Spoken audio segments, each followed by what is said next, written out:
Gemma at Gumabaw palitan lang ng puntos. Si Rondina di nakaganti. Nasayang lang ang effort. MV Pons sandalan ng Creamline sa mga crucial points. Creamline blockings pinahirapan ng Titans. Good day Heartstrong! Welcome to our channel. Bago natin yan simulan to support this channel by clicking like, share, subscribe, and click the notification bell para update ka sa ating mga video. Unang set pa lang ay hiyawan kaagad ng mga fans ang bumungad sa mga players. Pasabong nga agad ang starters ng Creamline o Gemma, Pons at Gumabaw. Binigla nga ni Gemma ang CMFT sa kanyang malalakas na spikes at placement ng bola. Hirap nga dito sa blockings ang Choco at hirap din sila sa depensa. Nanguna nga sa CMFT si Rondina na nagbigay ng spark sa laro. Dahil nga rito ay naghabol pa ang CMFT sa kalamangan ng CCS. Subalit di na nga hinayaan pa ni Gemma Galanza na makahabol ulit ang CMFT at tinapos na ang unang set. Pagdating nga sa second set ay dito nga muling pinagpatuloy ng Creamline ang kanilang laro. Pinangunahan nga muli ni Gemma Galanza ang puntos ng kupunan. This set ay nakuha nga ni Gemma ang kanyang double digits performance. Tuloy-tuloy nga ito at inilabas nga si Pons sa kupunan ng Creamline at ipinalit si Valdez. Dahan-dahan ngang hinabol ng Titans ang kalamangan ng Creamline.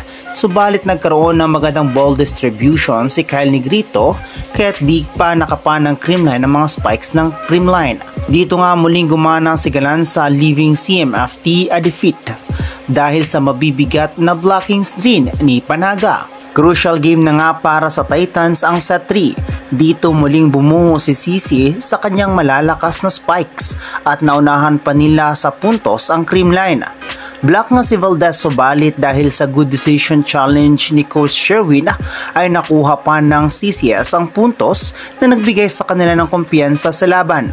Errors nga ng CCS at opensa rin ng CMFT ang naging dahilan upang hindi sila mahabol ng Creamline. CC leading this game with a triple effort from offense to defense.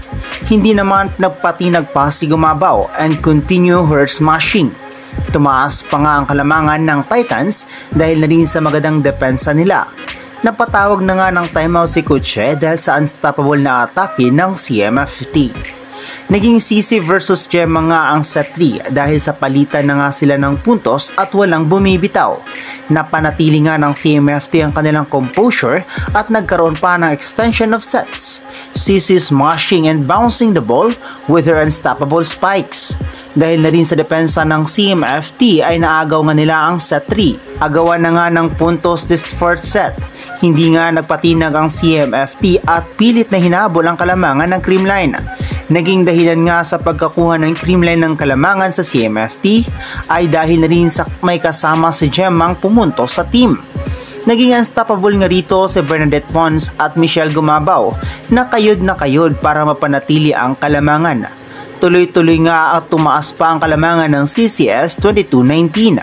Dahil sa mga free balls ng Titans, kaya't nagkaroon ng maayos ng passing ang Creamline at error nga ni Tobino ang tumapos sa laban, 25-20. Player of the game nga rito ay si Gemma Galanza with 24 points and 17 excellent receives at naka 9 digs pa.